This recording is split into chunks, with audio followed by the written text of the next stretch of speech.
Selamat datang di channel Pemuja Malam. Jangan lupa like, share, and subscribe ya. Terima kasih. Chapter 15. Arti sebuah keluarga. Waktu sudah menunjukkan pukul 12. Taria pun beranjak dari ruang tamu menuju dapur. Dia mengeluarkan bahan-bahan untuk membuat sop ayam, lalu memotong sayuran dan menyiapkan bumbu-bumbu lainnya. Hanya butuh beberapa menit, akhirnya masakan Taria selesai. Taria pun beranjak meninggalkan masakannya yang sudah siap dan membuka celemek yang sedari tadi menggantung di lehernya. Taria masuk ke dalam kamar Dio. Terlihat anak itu masih memejamkan mata. Taria pun membangunkan Dio agar mereka bisa makan siang bersama. Taria mengingat kalau Dio tadi hanya sarapan dengan 2 lembar roti saja. Dio bangun, katanya mau makan sup, ucap Taria sambil mengelus rambut Dio. Suara serak khas bangun terdengar, tapi mata Dio masih terpejam. Bangun, udah siang waktunya makan, ayo bangun, ucap Tania. Tante udah beres masak supnya, tanya Dio dengan suara seraknya. Iya udah, ayo bangun, cuci muka dulu biar segar. Iya tante. Taria pun menggandeng tangan Rio menuju kamar mandi. Lalu Taria mengangkat anak itu agar duduk di meja dekat wastafel. Lalu Taria membasuh wajah kecil Dio. Udah segar, ayo kita makan. Aku udah gak sabar pengen maem sup, ucap Dio senang. Taria yang melihat raut wajah Dio yang senang hanya bisa tersenyum, lalu membawa Dio keluar menuju dapur. Dio duduk dulu ya, tante siapkan dulu makanannya, ucap Taria yang ditanggapi anggukan oleh Dio. Taria pun menyiapkan semuanya. Untung peralatan dapur komplit. Menu makan siang mereka hanya nasi dan juga sop ayam. Taria mengambilkan makanan untuk Dio lalu memberikannya. Hati-hati masih panas, ditiup dulu biar dingin. Iya tante. Taria yang melihat Dio makan dengan lahap, dia hanya bisa tersenyum. Lalu dia juga mengambil makanan untuk dirinya, lalu memakannya. Setelah makan, Taria membereskan bekas mereka makan lalu mencucinya. Sedangkan Dio, bocah kecil itu langsung lari ke arah ruang keluarga untuk menonton film kesukaannya. Setelah selesai, Taria pun menghampiri Dio dan duduk di sebelah anak itu. Terdengar dari handphone miliknya. Taria pun langsung mengambilnya, ternyata Darian yang memanggil. Taria pun segera mengangkat panggilan dari bosnya. Halo? Halo Taria, saya mengganggu tidak? Tanya Darian di seberang sana. Oh, tidak pak. Apa Dio sedang tidur siang? Sudah bangun dari tadi juga.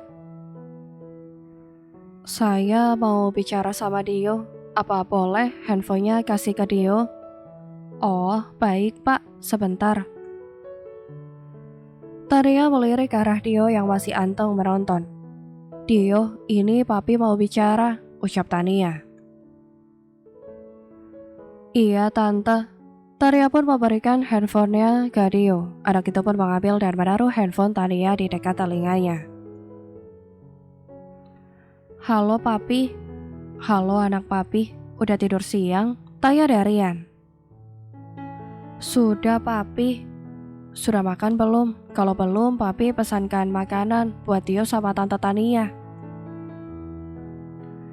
Udah maem aku, tante juga. Makan apa Tanya Darian. Sup ayam. Tadi tante masakin Dio sup ayam. Enak sup ayamnya, ucap Dio polos. Wah, papi disisain gak supnya? Ucap Darian. Supnya udah habis sama Dio. Kok papi gak disisain? Kata tante, gak boleh sisain makanan, nanti nangis. Iya kan tante, nanti makanannya nangis, ucap Dio lagi sambil meminta persetujuan Tania. Tania yang mendengar itu hanya tersenyum kaku. Dia tadi cuma bercanda, tapi anak itu malah menganggap serius. Oh ya udah, nanti papi pulang bawa makanan ya. buat Dio sama Tante, ucap Derian. Gak mau, Tante mau masakin aku lagi, ucap Dio menolak. Oh gitu, kasih handphonenya ke Tante lagi yo. Dio pun menganggukkan kepalanya walaupun Derian tidak melihatnya, lalu memberikan handphone milik Tania. Tante Papi mau bicara, ucap Dio. Oh iya, Tania pun mengambil kembali handphonenya lalu berucap. Iya Pak, ucap Tania. Tania, apa kamu memasak hari ini? Setahu saya di kulkas tidak ada apa-apa. Memang di kulkas Bapak tidak ada penghuninya, makanya tadi saya belanja buat bahan masakan. Kenapa tidak bilang? Bilang apa? Ucap Tania heran. Kenapa tidak bilang, kalau kamu mau belanja bahan masakan? Memangnya kenapa? Saya tidak boleh memasak di dapur Bapak, ucap Tania kesal. Bukan seperti itu. Kalau tahu kamu mau belanja kebutuhan dapur, saya kasih kamu uang. Sekarang pasti pakai uang kamu kan?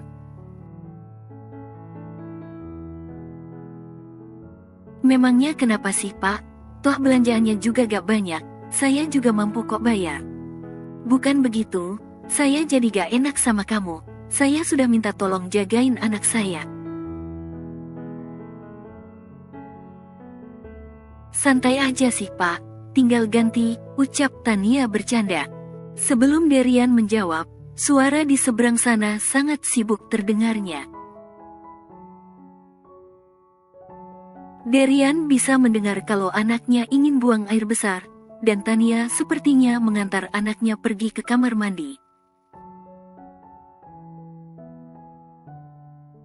Karena yang Derian dengar, suara itu semakin kesini semakin kecil volumenya.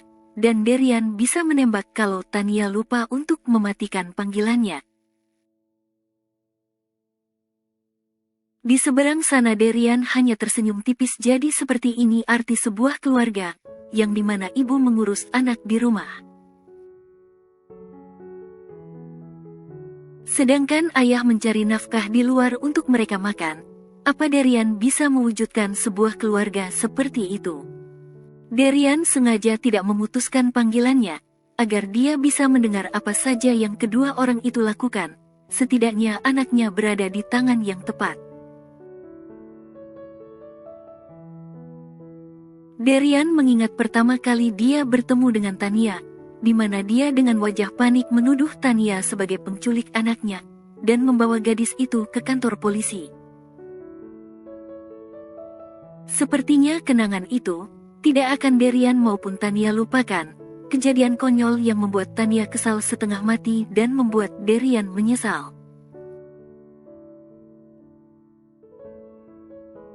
Terdengar kembali suara anaknya yang meminta salad buah untuk cemilan, dan suara Tania yang mengiyakan. Kenapa gadis itu baik sekali mengiyakan semua yang diminta anaknya? Terdengar suara gerasak-gerusuk, sepertinya anaknya duduk kembali di sofa yang dimana Tania meletakkan handphonenya. Tak lama suara Tania terdengar untuk menyuruh Dio memakan salad buahnya, lalu terdengar suara kembali di gendang telinganya.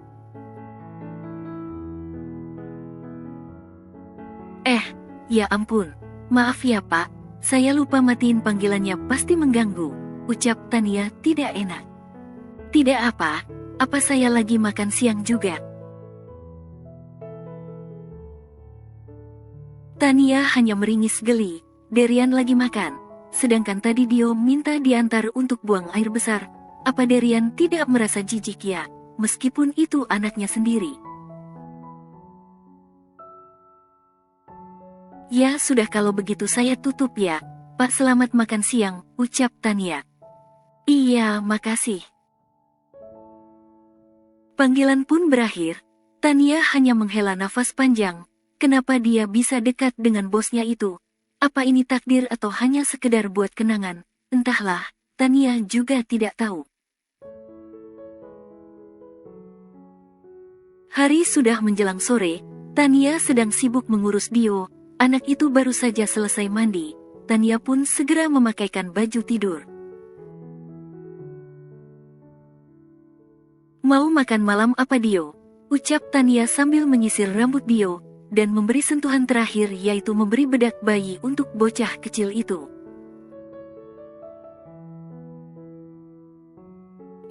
Mau makan ikan goreng tante, ucap Dio. Siap. Udah beres deh, udah ganteng juga, ucap Tania lagi tak lupa mencium pipi tembem Dio gemas. Makasih tante baik, ucap Dio sambil tersenyum manis. Sama sayang, ayo keluar, tante mau masak. Ayo, ucap Dio sambil mengangguk. Gemas sekali anak duda ini.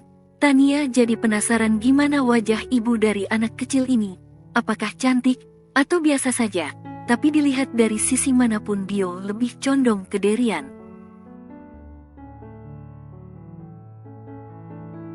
Tania pun membiarkan Dio bermain, dan dirinya memasak di dapur. Hari ini dia akan memasak ikan goreng, dan juga sedikit sayur dan sambal matah. Hari sudah sangat sore, janji Derian akan pulang sore, tapi ternyata sudah hampir maghrib batang hidungnya belum kelihatan. Mana Tania belum mandi, bajunya terasa bau sekali, karena asap dari masakan yang dia masak. Setelah selesai memasak, Tania menyiapkan kemeja makan, biar tidak bolak-balik untuk menyiapkan, hanya nasi saja yang masih di rice cooker biar tetap panas. Tania pun mencuci barang bekas dia masak, lalu menyimpan kembali ke tempat semula. Setelah itu Tania berjalan menghampiri Dio. Sebelum Tania duduk, suara pintu apartemen terdengar, dan terlihat Derian yang baru pulang dengan membawa makanan ringan. Jas mewahnya sudah tersampir di tangan kirinya, dan dasinya sudah sedikit mengendor dan lengan bajunya sudah dia lipat sampai siku. Ah, duda satu ini sangat tampan. Baru pulang pak, sapa Tania. Maaf ya, saya telat, ucap Derian tidak enak. Tidak apa. Pertama saat Derian masuk ke dalam apartemennya, dia mencium harum masakan dan juga harum bedak bayi dan juga minyak telon. Udah mandi nak? Tanya Derian saat dirinya duduk di samping anaknya yang sedang anteng bermain. Udah papi, tante yang mandiin. Tania membawa air putih 1 gelas untuk Derian, seperti istri berbakti. Silahkan diminum dulu pak, ucap Tania sambil memberikan air putih ke Derian. Derian yang melihat itu hanya tertegun sebentar lalu tersenyum tipis, karena Tania baik sekali membawakan dia minum, tahu saja kalau dirinya haus. Makasih Tania, ucap Derian sambil mengambil air putih dari tangan Tania. Sama pak. Tania bisa lihat raut wajah lelah di wajah Derian, bos juga bisa lelah juga. Tania kira, sebagai jabatan yang setinggi CEO, Derian bisa leha, tapi ternyata tidak seindah bayangannya.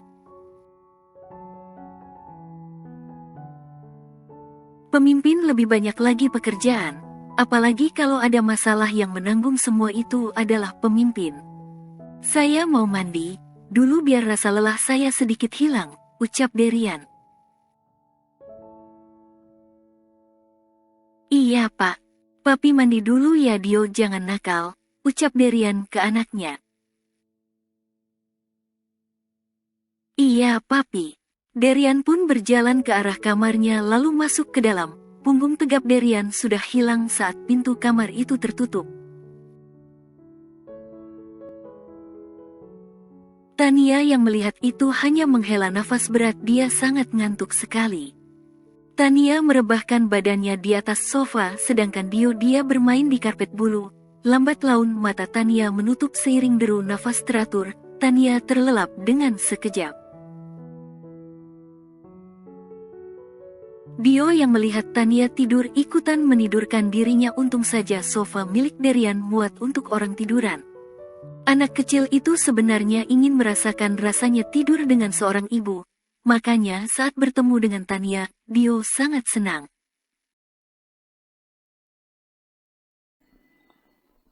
Bersambung.